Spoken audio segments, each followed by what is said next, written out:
Hello, my name is Tom Stiebel. I'm a partner here at Quarles & Brady, a large law firm in the United States. I'm also the chairman of the China Law Group. I've been involved in China for about 8 years now, and I travel extensively back and forth between Chicago and China.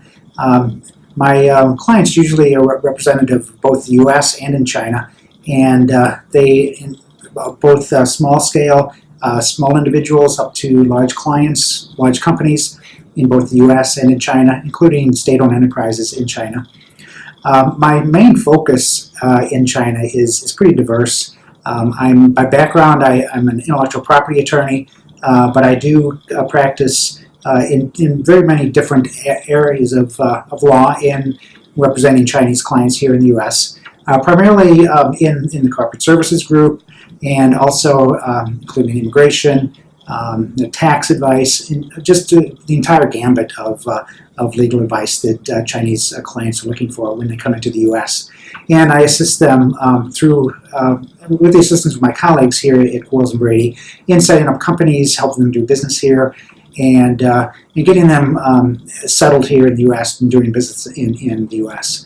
On the U.S. side, I did similar things for U.S. clients, helping them set up companies in China and getting them registered with the authorities in China, setting up, getting certifications for them for their businesses to operate in China.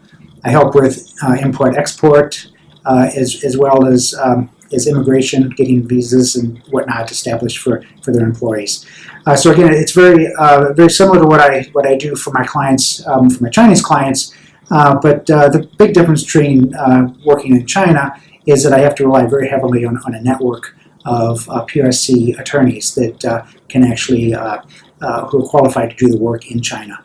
And so one of the most important aspects of doing business in China is having a very good in-depth network of third-party providers such as law firms, accounting firms, investment bankers, just to help out the clients and get the proper legal advice.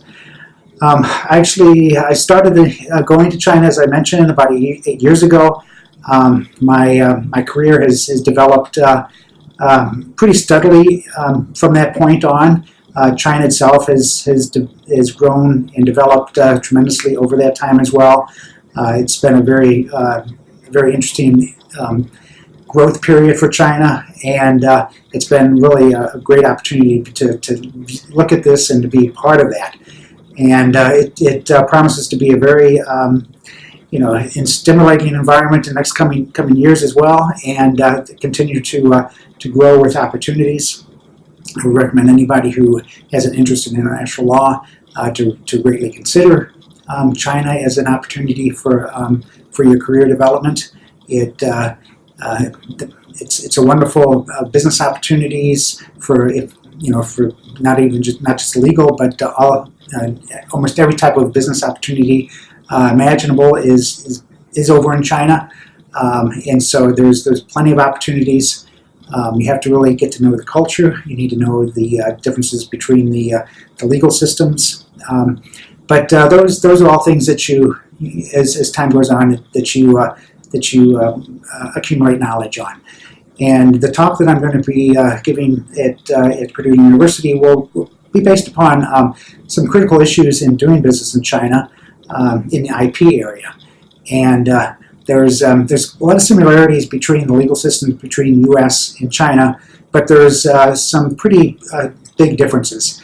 And I'll highlight those differences and go through some strategies on how to address those various differences to make sure that your IP is protected.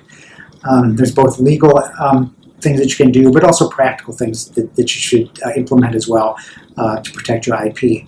And I'll also address some issues that if your IP is misappropriated, there's things you can do in China, both from a legal perspective, but also through customs, through blocking the exportation of the products that are infringing your IP in China, but also here in the U.S. to block the infringing goods coming into China, either through the customs here and also through litigation. So I'll address those matters as well. So hopefully it'll be very informative, and I hope you'll learn a lot. And if you have any questions, I hope that I hear from you. So thank you very much.